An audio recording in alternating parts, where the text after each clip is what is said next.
بسم اللہ الرحمن الرحیم۔ السلام علیکم دوستو، میں ہوں کیسر نعمان اور آپ دیکھ رہے ہیں ہسٹری ود کیسر۔ معزز ناظرین اکرام، آج اس ویڈیو میں ہم بات کریں گے باربروسا ایپیسوڈ نمبر 28 کے حوالے سے۔ ایپیسوڈ نمبر 28 کا ٹریلر کیوں نہیں ریلیز کیا گیا، کیا آنے والی ایپیسوڈ اپنے وقت پر آئے گی؟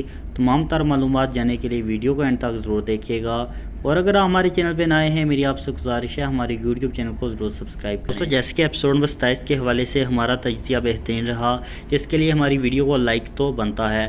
اگر بات کریں ایپیسوڈ نمبر 28 کی، تو یہاں پر میں آپ ناظرین کو بتاتا چلوں آنے والی ایپیسوڈ کا ٹریلر کل ریلیز کر دیا جائے گا۔ اسی طرح آنے والی ایپیسوڈ اپنے وقت پر آئے گی۔ یہاں پر میں آپ ناظرین کو یہ بھی بتاتا چلوں 4 اقساط کے بعد بابا عروج کا کردار سیزن 1 کے دوران ختم کر دیا جائے گا۔ بابا عروج کے بعد خضر رئیس کی بہت سی فتوحات دکھائی جائیں گی، اور تاریخ کے مطابق بھی خضر رئیس نے بہت سی فتوحات حاصل کی اور بحر روم کو فتح کیا۔ بربرسلار کی تمام تر اپڈیٹ کے لیے میرے یوٹیوب چینل کو ضرور سبسکرائب کیجیے گا۔